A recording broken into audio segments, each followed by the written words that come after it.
ఇక్కడ కాళేశ్వరం ప్రాజెక్టు అంతా కూలేశ్వరం అని చెప్పేసి కాంగ్రెస్ పార్టీ నాయకులు మొన్నటి వరకు ప్రచారం చేసింది అందరికి తెలిసిన విషయమే. సో కాళేశ్వరం వల్ల ఎలాంటి పంటలు పండలేవు ఈ రాష్ట్రంలో. ఏ రైతు కూడా అంత అభివృద్ధి చెందింది లేదు. కేవలం బీఆర్ఎస్ నాయకులు డబ్బ కొట్టుకోవడమే అని చెప్పేసి కూడా కాంగ్రెస్ నాయకులు అంటున్న మాటలు. ఇది వాస్తవమేనా? రైతులకు ఎలాంటి లాభచేరికంగా కాళేశ్వరం ప్రాజెక్టు జరగలేదా ఇక్కడ? చిన్న ఎగ్జాంపుల్ చెప్తాను. హైదరాబాద్ గతంలో కంటే 200 పెరిగిపోయింది. సో మనకు అప్పట్లో ఉస్మాన్ సాగర్ నుంచి వాటర్ వచ్చేవి. తర్వాత అదే గోదావరి జలాల నుంచి మన హైదరాబాద్కి వాటర్ సప్లై అక్కడి నుంచి వచ్చేది. దానికి సరిపోతలేదు కాబట్టి ఇక్కడ మనకు కొండపోచమ్మ ప్రాజెక్ట్ ఒకటి కట్టి అక్కడ నుంచి కూడా వాటర్ ఇవ్వచ్చు అనేది ఒకటి ప్లాన్ చేసుకున్నారు. ఈ ప్రాజెక్ట్ ఏదైతే ఉందో కాళేశ్వరం అనేది చాలా పెద్ద ప్రాజెక్టు. ఇది మల్టీపర్పస్ ప్రాజెక్టు. ఇప్పుడు ఎక్కడి నుంచి ఎక్కడికి పోతాయి నీళ్ళు అనేది వీళ్ళకి తెలియదు. మొన్న కేటీఆర్ గారు ఎక్స్ప్లెయిన్ చేస్తున్నారు, మీకు తెలియదు, నేను కూర్చోబెట్టి ఎక్స్ప్లెయిన్ చేస్తా, ఒక 3 గంటలు టైం ఇస్తే కేసీఆర్ గారు మీకు పనికి వచ్చేటట్టు అది ఎట్లా పని చేస్తారని చెప్తారు. మీకు అర్థమైతే లేదు, మీకు జస్ట్ డబ్బులు సంపాదించే దాంట్లో పెట్టిన ఇంట్రెస్ట్ ఒక 2-3 గంటలు పెడితే ఇది ఎట్లా ఫంక్షన్ చేస్తుందని మీకు అర్థమవుతుంది అని చెప్పి పూసగుచ్చినట్టు చెప్పిండు మొన్న కేటీఆర్ గారు. నేనేమంటున్నా అంటే ఇప్పుడు నాకు దాహం అయింది, అవును, ఏం లేదు, ఇప్పుడు బోర్వెల్ మిషన్ ఉంది, ఇప్పుడు దవ్వుకొని తాగుతానంటే కుదురుతుందా? కుదరదు. ఇప్పుడు నాకు దాహం అయింది కాబట్టి నేను బావి దవ్వకుండా నీళ్ళు తాగుతానంటే కుదరదు. భవిష్యత్తు తరాల కోసం ఆలోచించేవాడు నాయకుడు అవుతాడు. ఇప్పటికిప్పుడు నేను ఏదొస్తే దానికి ఇప్పుడే చేస్తా, ఇప్పుడు వరద వస్తే ఇప్పుడు అడ్డం కూడా కట్టేందుకు ప్రయత్నం చేస్తా అని కాదు కదా. ఒక 2 తరాలు 3 తరాల తర్వాత ఫలానా నాయకుడు ఏం చేసిందని మాట్లాడుకుంటారు. ఆ మాట్లాడుకోవాలనే ఆశ ప్రతి నాయకుడికి ఉంటుంది. ఎవరైనా కీర్తి కోసం ఆశించే వాళ్ళే ఉంటారు. ఈరోజు కాళేశ్వరం నీకేమవుతుంది, రేపు రెండు కరువులు వచ్చినాయి అనుకో, మళ్ళీ ఇదే దిక్కవుతుంది. ఈ విషయం ఆ వ్యక్తికి తెలుసు. కానీ అయ్యేంత వరకు అయితే ఆపాలా ఈయన ముఖ్యమంత్రి కానియకుండా కేసీఆర్ గారిని. కాబట్టి ఏదో ఒక అబద్ధం చెప్పాలా, పబ్బం గడుపుకోవాలా, దాని వెనుక దానికి ప్రజాపాలన అని పేరు పెట్టుకోవాలి. ఇది జరుగుతూ ఉంది. రైట్. వర్షాకాలం దాదాపుగా 1 మంత్ గడిచిపోయింది. వర్షాలు లేవు అంటే గతంలో మనం చూస్తుంటాం ఇక్కడ ఇంకో నాయకుడు ఇక్కడ ఉంటే ఇక్కడ వర్షాలు పడలేవు అన్నారు. శిష్యుడే కదా. అయితే సో ఇక్కడ మరి రైతుల పరిస్థితి ఏంటి తెలంగాణ రాష్ట్రంలో? నిజామాబాద్ లో మొత్తం వరి పంట చాలా దారుణంగా ఉంది పరిస్థితి, చాలా దారుణంగా ఉంది. నవ్వులాట కాదు. జనరల్ గా మీరు పక్క రాష్ట్ర నాయకుడి గురించి చెప్తున్నారు కాబట్టి నవ్వు వచ్చింది, కానీ జనరల్ గా అయితే ఇప్పుడు బయట పరిస్థితి బాగాలేదు. వాటర్ బోర్లు ఎత్తిపోతున్నాయి. ఈ ఎల్నినో ప్రభావం ఏందో దానికి తెలియదు. దాని గురించి ప్రభుత్వం ఏం ఏర్పాట్లు చేస్తుందో కూడా మనకు తెలియదు. కనీసం ఉన్న ఈ ప్రాజెక్టులను ఏదైనా వాడుకొని దాన్ని వాటర్ పోనీయకుండా చేస్తారంటే ఈ రోజు కూడా ఇసుక దవ్వకాలు చేస్తూ ఉన్నారు. కాళేశ్వరం మన ఈడ చూసిరు కదా, కాళేశ్వరం ప్రాజెక్టులో ఎక్కడైతే బ్యారేజ్ కుంగిందని చెప్తున్నారో అక్కడ మొత్తం ఇసుక దవ్వుతున్నారు, ఇసుక దందా చేసుకుంటున్నారు. ఇప్పటికి కూడా దాంట్లోకి వాటర్ రానిస్తలేరు. ఏదో ఒకటి చేసి మరి ఖచ్చితంగా ఇప్పుడు ఈ కాలం తర్వాత కాలం కూడా వర్షం పడదని చెప్పి ఒక సూచన వస్తున్నది. దాని గురించి ప్రభుత్వం ఆలోచించాలి, ఈ రేవంత్ రెడ్డి ఆలోచించాలి. అక్కడ ఉన్న ఎమ్మెల్యే ఎవరైతే ఉన్నారో ఆ ఎమ్మెల్యేలకు లాభం జరిగేటట్టు ఆ ఇసుక వ్యాపారం చేయకుండా రైతుల బాధలు పట్టించుకోవాలని చెప్పి మేము సిన్సియర్గా కోరుకుంటున్నాం. మా రైతులు ఎంత ఇబ్బంది పడుతున్నారో మాకు తెలుసు. ఇప్పుడు డిచ్పల్లి మండల్లో ఇప్పటికి నాట్లు అయిపోవాలి, కప్పతల్లి ఆడిస్తున్నారు, గంగమ్మకు స్నానాలు చేస్తున్నారు, అయినా కూడా పాపం ఇబ్బంది అవుతున్నది. బోర్లు ఎత్తిపోతున్నాయి, నారు పోసుకున్నారు, నారు పెరిగిపోతున్నది. మొన్న టెండర్లకైతే నారు చచ్చిపోతుంది అనుకున్నారు. ఒక బై మిస్టేక్ 2 వానలు పడ్డాయి, గట్టి కూడా పడలేదు పాపం. మొన్న ఒక 2 days కింద ఒక వర్షం పడదు లైట్గా. దాంతో ఒక ఆశనైతే ఉన్నది, కానీ తర్వాత ఏమైతే తెలియదు. వాళ్ళకి ఏం చేస్తున్నారు మీరు? ఇటువంటి జిల్లాల్లో ఎక్కడైతే వాటర్ లేదో దానికి కరువు సంబంధించిన ప్రోగ్రామ్స్ ఏమైనా తీసుకుంటున్నారా? మీ గురువు గారు అప్పట్లో చేసినట్టు కరువు జిల్లాలుగా ప్రకటించి రైతులను ఆదుకుంటారా? ఇంకేం చేస్తారు అనేది ఏం మాట్లాడతలేరు. మంత్రులు చొరవ తీసుకొని మాట్లాడతారని నేను ఆశిస్తున్నా. ఇప్పటిదాకానైతే ఏం జరుగుతలేదు. ప్రస్తుతానికైతే పంపకాలు, భూముల అమ్మకాలు, వాళ్ళ జేబులు నింపుకోవడాలు తప్ప ఇంకా ఏం జరుగుతలేదని నా. అంటే ఆల్రెడీ రైతు భరోసా డబ్బులు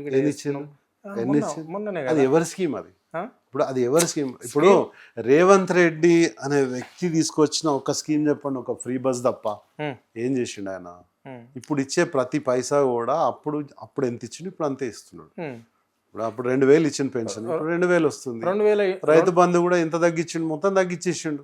రైతు బంధు 4 ఎకరాలకు ఎంతో వేసిండు, మొన్న 4-5 ఎకరాల లోపే వేసిండు. అంతకుముందు ఎన్ని ఎగ్గొట్టిండు. ఇప్పటికీ నాకు తెలిసి 3 సంవత్సరాల్లో అంటే ఆయన లెక్క ప్రకారం 9 పంటలు. ఓకే, 9 పంటలు. పంటకి ఎంత ఇస్తాడు? 5,000 ఇస్తాడు. అంటే ప్రతి సంవత్సరం 15,000 రావాలి ఎకరా. కేసీఆర్ ఇస్తుండే 5,000, ఈయన 6,000 అన్నాడు ప్రతి పంటకు. అది కాదు, అంటే ఆయన 10,000 ఇస్తున్నాడు, 15,000 ఇస్తా. అది అంటే ఏంది? మూడో పంటకు కూడా ఈయన సృష్టించిండు. మూడో పంటకు కూడా, మూడో పంటకు ఎవరు ఇస్తారు? మేము దివానగాలమా? మేము మీ లెక్క దివానగాలం కాదు, మేము 15 ఇస్తామని అన్నాడు. కౌలు రైతులకి ఇస్తా అన్నాడు డబ్బులు. 12,000 కౌలు రైతులకు ఎక్కడ ఇచ్చిండు? ఇయ్యలేడు. రైతు కూలీలకు ఏదో ఇస్తా అన్నాడు, ఇచ్చిండా? ఇయ్యలేడు. ఎట్లా గుర్తిస్తారు? ఉపాధి హామీ కూలీలకు కూడా ఇస్తాను. ఏదేదో ఎవరికి ఏమి ఇస్తాడు ఏంది అది తెలియదు. కానీ ఈ వ్యవస్థకి ప్రజలు ఇక్కడ పనిచేస్తారు, ఇది చేస్తారు, ఈ వ్యవస్థలు ఉన్నారంటే వాళ్ళకు కంపల్సరీ ఏదో ఒక హామీ ఇచ్చిండు. ఈరోజు మీరు అన్నట్టు రైతు భరోసా, ఇప్పుడు రైతు బీమా, కేసీఆర్ గారు ఉన్నప్పుడు రైతు బీమా ఇస్తుండే. అవును. ఒక రైతు పాపం ఆత్మహత్య చేసుకున్నా, చనిపోయినా, ఇంకెక్కడన్నా యాక్సిడెంట్ అయినా, ఏమైనా కూడా వితౌట్ ఎనీ కండిషన్ చనిపోయినాక వాళ్ళ అకౌంట్లో, వాళ్ళ కుటుంబం అకౌంట్లో 5 లక్షల రూపాయలు కరెక్ట్ వారం లోపల జమ అయ్యేవి. మరి ఈసారి పాలసీగా డబ్బులు కట్టలేదు. అంటే రైతు భరోసా, రైతు బీమా అయిపోయినట్లన్నా లేదు కదా. ఇప్పుడు ఆయన పాలసీ కట్టలేదు, డబ్బులు ఎడగట్టిండు.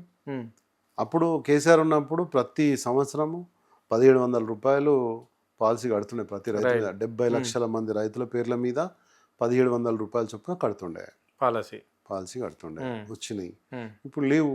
అంటే ఇప్పుడు 6 గ్యారెంటీలు అమలు చేస్తున్నాడు కదా, కొంచెం అటు ఇటు అవుతుందేమో. ఒకసారి మీరు కూడా ఎంత ప్రతిపక్షం అన్నా కానీ కొంచెం మా బాధ ఏంటంటే మేము ఖచ్చితంగా టైం ఇస్తాం. ఇప్పుడు హనీమూన్ టైం అయిపోయింది. ఇప్పుడు మేము హనీమూన్ టైం దాకా వెయిట్ చేస్తుండే. కానీ ఈ మనిషి ఏమన్నాడు? 100 రోజుల్లో ఇస్తా. రైట్, అదే మెయిన్ క్రైటీరియా. అది 100 రోజుల్లో ఇస్తానన్నాడు. ఈ రోజు ఏమంటున్నాడు? మేము ఖజానా ఫుల్ లంక బిందెలు ఉన్నాయనుకున్నాము, అక్కడ ఏం లేవు, మట్టి కుండలు తప్ప ఏం లేవు అని అన్నాడు.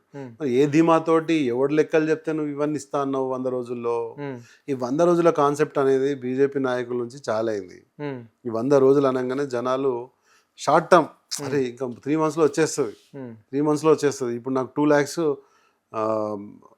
ఏంది మన పంటల మీద తీసుకున్నటువంటి లోన్స్ ఏవైతే అప్పులు ఏవైతే వాటి కూడా రుణమాఫీ చేస్తా 2 lakhs వరకు అని అన్నాడు. ఎంతమందికి చేసిరు? ఎంతమంది రైతులు తిడతలేరు ఇప్పుడు గ్రామాల్లో? 85% చేశారు. ఇక్కడ ఎవరు మీరు చెప్తున్నారు? రాష్ట్ర ముఖ్యమంత్రి చెప్పలేదు. ఆయన కాగితం ఇక్కడ కాగితం ఇయ్య కూడా బొచ్చడి చెప్పొచ్చు గాల్లో. నేను కూడా చెప్తా గాలి. ఇప్పుడు ఆయన గాల్లో అంటే నేను కూడా గాల్లో అంటాను. కాగితం ఇయ్యాలా, కాగితం చూపెట్టాలి కదా. దేశంలో 2 లక్షల రుణమాఫీ చేసిన ఏకైక సర్కార్ ఏదంటే తెలంగాణలో కాంగ్రెస్ సర్కారే దేశంలోనే. అంటే ఈయన చెప్తే ఇది తీసుకెళ్లి ఇంకొక రాష్ట్రంలో ఓట్లు దండుకోవడమే. మరి మొన్న అట్లనే అదే జరిగింది కదా. డబ్బులు ఇక్కడ నుంచే ఇక్కడ ఇచ్చే స్కీములన్నీ కూడా అక్కడ చెప్పుకోవాలి. ఇచ్చిరా లేదా తెలియదు, దేవుడికే తెలుసు. మేము అది ఇస్తున్నాం ఇది ఇస్తున్నాం అని చెప్పేసి పాపం రాహుల్ గాంధీ కూడా ఆయన మొన్న మాట్లాడినప్పుడు చెప్తున్నాడు, మేము దేశం అంతా మహాలక్ష్మి ఇంప్లిమెంట్ చేస్తామని చెప్తున్నాడు. ఇక్కడ ఇంప్లిమెంట్ చేస్తే అక్కడ ఏమన్నా ఇయ్యగలుగుతాడేమో. పాపం ఆయనకి ఏం తెలుసు? ఆయనకు కూడా ఏం కాయిదాలు చూపిస్తలేడు సారు. పైసలు ఇచ్చేస్తున్నాడు. అందులో ఎంత ఇస్తున్నాడు కూడా తెలియదు. ఇప్పుడు 100 రూపాయలు వసూలు చేస్తున్నాడు, బ్లాక్ మెయిల్ చేసో ఇంకేదో చేసి వసూలు చేసి ఈయన తీసుకొని ఈయన 60 రూపాయలు 70 రూపాయలు ఈయన ఉంచుకొని 30 రూపాయలు అటు ఇస్తున్నట్టున్నాడు. ఆయనకు అంతకే ఖుషి. ఆయనకి పాపం ఆయనకేంది, ఆయనకేం అవసరం లేదు. ఈయన లెక్క ఆయనకు పెద్ద అన్నదమ్ములు లేరు, ఏం లేరు. తిరుగుతున్నాడు పిచ్చోడు లెక్క తిరుగుతున్నాడు. ఇక పిచ్చోడు కదా అని చెప్పి ఈయన కూడా చేస్తున్నట్టు అనిపిస్తుంది. రైట్. మరి ఇది ఇట్లా ఉంటే ఈ రాష్ట్రానికి హోమ్ మినిస్టర్ రేవంత్ రెడ్డి, విద్యాశాఖ మంత్రి కూడా ఆయన్నే, మున్సిపల్ శాఖ మంత్రి కూడా ఆయన్నే. మరి మనం చూసినట్లయితే వరంగల్లో కూడలి ల్యాండ్ల విషయంలో మనం చూసినాం, ఆ విషయం తెలుసు. మళ్ళీ ఇక్కడ విద్యకి ఎలాంటి పెద్దపీట వేస్తున్నాడు, లాండ్ ఆర్డర్ ఇంత ఏంటి, ఎలాంటి క్రైమ్ లేదు అని చెప్పేసి కూడా వాళ్ళు చెప్తున్నారు. అవును, బెటాలియన్కి సంబంధించిన కానిస్టేబుల్స్ రోడ్ ఎక్కిరు, గుర్తుందా? అవును, తెలుసు. ఆ తర్వాత బెటాలియన్కి సంబంధించిన ప్రభుత్వంలో కూడా తీసేసాడు. ప్రభుత్వం వచ్చిన ఏడాదికి అయిందా? ఇప్పుడు ఆయన దగ్గర ఉన్న ఆయన క్యాంప్ ఆఫీస్లో, ఆయన సెక్రటేరియట్లో కానీ ఎవరైనా బెటాలియన్ పోలీసులు అక్కడ డిప్లాయ్ అయినారు. ఆయన విషయం తెలుసా మీకు? నమ్ముతలేడు. అంటే ఇప్పుడు నీడని కూడా నమ్ముతలేడు. రేవంత్ ఫస్ట్ పోలీస్ శాఖలో నమ్మకం పోయింది. విద్యాశాఖ తీసుకున్నాం. ఆకునూరి మురళి ఒక రిపోర్ట్ ఇచ్చిండు. రైట్.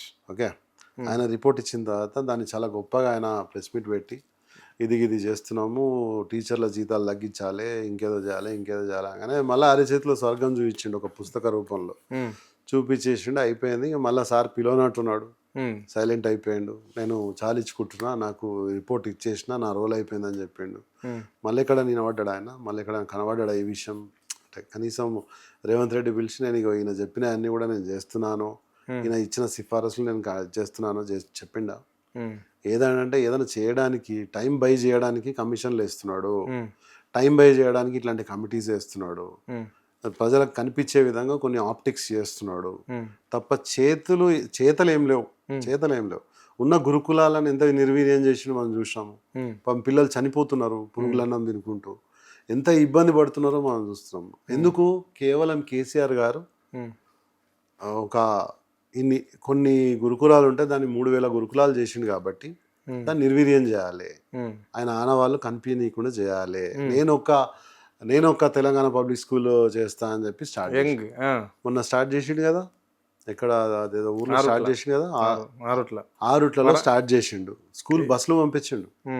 అప్పుడు ఎంత ఇట్లా తిట్టిరు చూసిరు కదా మీరు, పేరెంట్స్ తిట్టుకున్నారు చూసిరా, పేరెంట్స్ టీచర్స్. మళ్ళీ పోయి అదే ఆరుట్ల టీపీఎస్ చూడండి ఇప్పుడు ఎట్లుందో పరిస్థితి. అప్పుడు మందం అంతే. ఆ రోజు ఒక 2 hours ప్రోగ్రామ్కి, ఇక డెకరేషన్కి, దానికి ఎంత ఖర్చు అయితే చెప్పుర్రా బాయ్ ఇచ్చేస్తానని ఎడ్యుకేషన్ మినిస్టర్ ఈయన కాబట్టి అప్పుడు 20-30 లక్షలు 50 లక్షలు వేసేసి కథం తర్వాత పత్తా ఉండదు. ఇప్పుడు ఇంకా ఎంతో మంది వెయిట్ చేస్తున్నారు. ఆ +1 +2 చేస్తా అన్నాడు, ఇంటర్మీడియట్ వ్యవస్థ తీసేసి. జూనియర్ కాలేజీల వాళ్ళందరూ పోయి ఏదో మాట్లాడుకొని ఉంటారు, దాని ప్రస్తావన లేదు. మళ్ళీ వచ్చే సంవత్సరానికి పోస్ట్పోన్ చేసిండు. మళ్ళీ వచ్చే సంవత్సరం కూడా అదే ఉంటుంది. ఎందుకంటే నారాయణ గారు వాళ్ళ గురువు గారి దగ్గర మంత్రి, ఆయనకు సంబంధించిన కాలేజీలు ఇక్కడ ఉన్నాయి కాబట్టి సపోర్ట్ చేయాలి. పాపం వాళ్ళు అంటే కనీసం ఇప్పుడు జాయిన్ అయిన వాళ్ళు 2 years ఫినిష్ చేసి వెళ్ళిపోయేదాకా మనం వెయిట్ చేయాలి. శ్రీ చైతన్య నారాయణ గురించి అంతే కదా. అంటే ఇక్కడ రాబోయే ముఖ్యమంత్రి కూడా ఆయనే కదా, కాబోయే తరానికి, కాబోయే రోజులలో చంద్రబాబు నాయుడు, రేవంత్ రెడ్డి 2034 వరకు కాబట్టి ఆయన పెండింగ్ చేసుకుంటూ పోవచ్చు, తప్పేముందని. ఇప్పుడు అట్లాగా సార్, మీ చేతిలో మీ పెన్ను ఉంది, తర్వాత ఇస్తా నేను అని చెప్పి తప్పేముంది? అది తప్ప?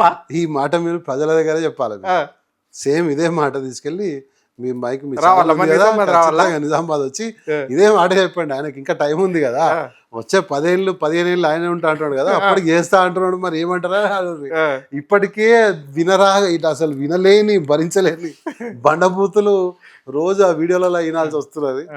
మీరు ఇది కూడా తీసుకెళ్ళి చెప్పారు అనుకో, అయిపోయి పూర్తిగా మనుషులు మారిపోతారు, వేరే రకంగా అయిపోయి ఆ తిట్లు కూడా ఇంకో రకంగా పోతాయి. ఇక మామూలు తిట్లు రావు. ఎడ్యుకేషన్ మినిస్టర్ అయిననే, మున్సిపల్ మినిస్టర్ అయిననే, మొన్న టీడీఆర్ బాండ్ల స్కామ్ కూడా బయట మాట్లాడుకుంటున్నారు.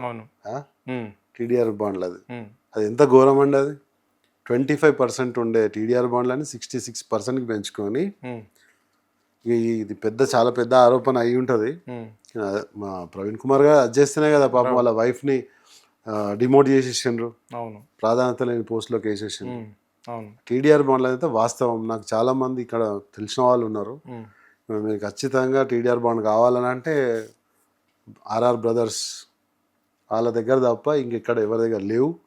మొత్తానికి తీసుకొని అప్రిషియేట్ చేసేసుకొని ఇప్పుడు విపరీతంగా డబ్బులన్నీ కూడా అదే రూపంలో వాళ్ళు సంపాదిస్తున్నారనే మాట హైదరాబాద్లో సర్క్యులేట్ అవుతున్నారు. రైట్.